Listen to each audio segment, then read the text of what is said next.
All right. Next up, Redfin's redlining. What? Yeah. All right. So let's go back up. Okay. So this one might be a long one as well. And I literally have 80,000 windows open right now. I have, because we have a lot of hot button. Like I said, we may need to, I'm going to try to minimize this a little bit so I can still have you guys up in the background. Let me just do some live editing real quick here. Sorry, Nicely my done. bad. Nicely done. All right, cool. So now I can kind of see, because every now and then something happens.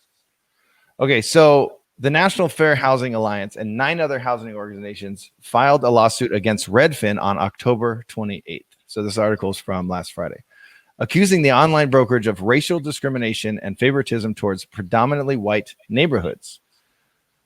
This is a quote from the lawsuit itself. Redfin redlines communities of color in this digital age by setting minimum home listing prices in each housing market on its website, under which it will not offer any real estate brokerage services to buyers or sellers. It goes on to say these minimum price limits serve no legitimate purpose. Redfin's rules guarantee that it will receive a set minimum commission regardless of the price of the home. So, and it goes on to say, so I'll continue, but they do have a set, I mean, they have to pay these agents' salaries and all the other people that work there. So the complaint also states that Redfin offers its brokerage services. Hold on. Sorry. Dan's got a button he has to click. Hey, you know what's interesting though? It went black this time instead of the colored bars. Well, that's just, I like to support all my friends. So every week I switch it. Sometimes it'll be black, sometimes it'll be all colors, sometimes it'll be pink, sometimes it'll be, Anyway, the complaint also states that Redfin offers its brokerage service to buyers and sellers within a limited range of prices that already cover that. Okay, yes. Oh, no, I didn't. Sorry. And claims that no matter what the price range is, Redfin is significantly more likely to offer its best available service to buyers and sellers of homes in predominantly white neighborhoods than buyers and sellers of homes in predominantly non-white neighborhoods. Okay, so now I want to note that quote has the ... in the middle of it. They took something out. So I don't know what it was. I just wanted to put that disclaimer there. And if you want, where's this article from, Ray? This one is from Housing Wire. Housing Wire. So if you want to go there, go to Housing Wire. You can see this for yourselves. So in a response, and this is an email to all of the employees, Redfin CEO Glenn Kelman acknowledged the lawsuit and said that Redfin complies with the Fair Housing Act. And then this is from his email, quote, which clearly supports a business's decisions to set the customers and areas it serves based on legitimate businesses, reasons such as price. Okay, so he's defending his, the businesses, their entities' right to do that, right? Yeah. Now that would differ, by the way, for realtors trying to advertise on Facebook. That's not what they have to do. They have to be more broad and more widespread with their advertising parameters, right?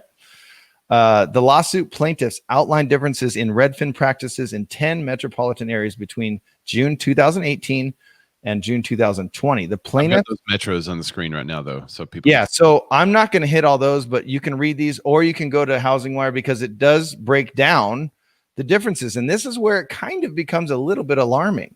The plaintiffs list several of the disparities they found with this analysis as examples. So the two main ones I wanted to read are in June 2020, Redfin did not offer brokerage services to buyers and sellers in Detroit, a predominantly non-white area, unless the home met a minimum price threshold of $700,000. Elsewhere in the rest of Wayne County, which is predominantly white, Redfin offered its brokerage services to buyers and sellers of homes beginning at a listing price of $250,000. So that's a big difference right there.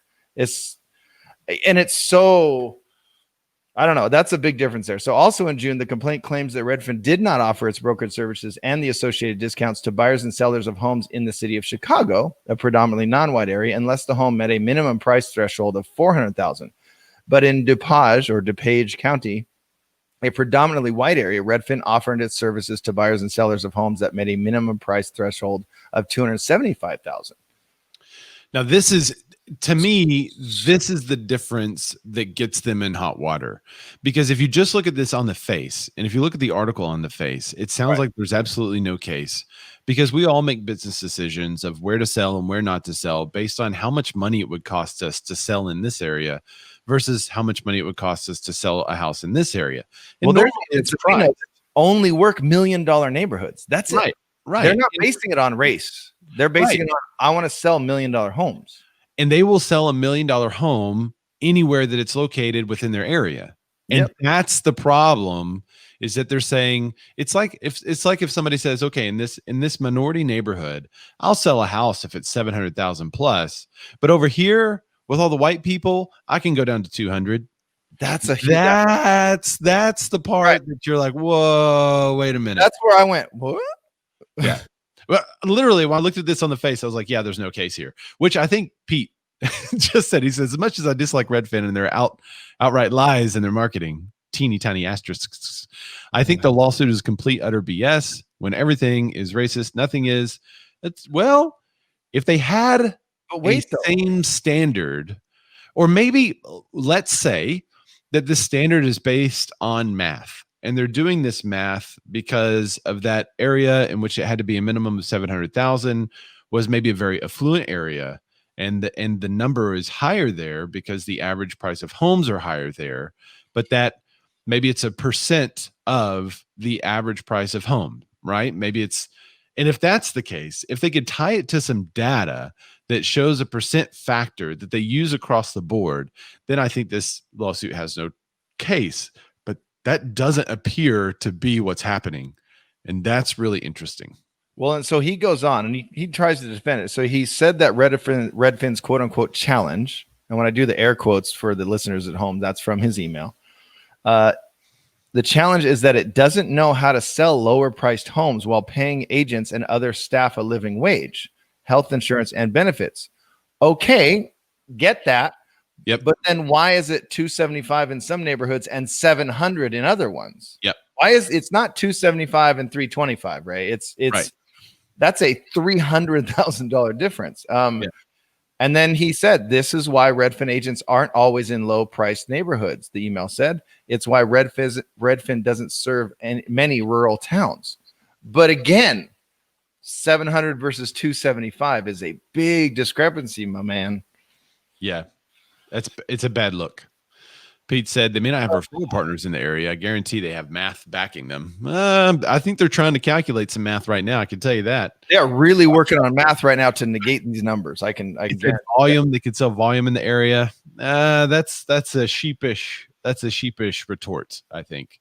Yeah. Dusty Martin said, yeah, this looks bad. I have a minimum price I deal with, but the minimum does not change based on location. Yeah, I serve all of Little Rock. We serve all of Central Arkansas, and we have a minimum commission that we have to collect in order for it to be, because we do a ton of services, ton of video, ton of marketing, ton of expenses. Right. So we've set a minimum commission or a percentage, whichever one is higher. And that's what we take. So someone that has a $2,000 house, which there are some, they're probably not going to want to hire us because our minimum commission is more than the house or more than the property. So, and that's fine.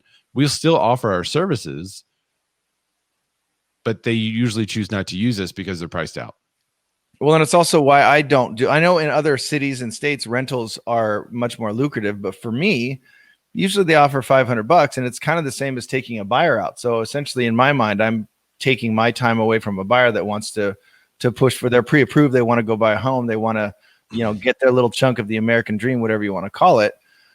And, then, to feed my family and stuff, $500 doesn't do it. And it's about the same amount of work, so I have done some, but again, it's my business. I choose not to do that. And honestly, the real truth behind it is it's better to drive the areas you want to live in and look for that old dude that just is hammering the sign into his front yard. That's the guy you want to rent from.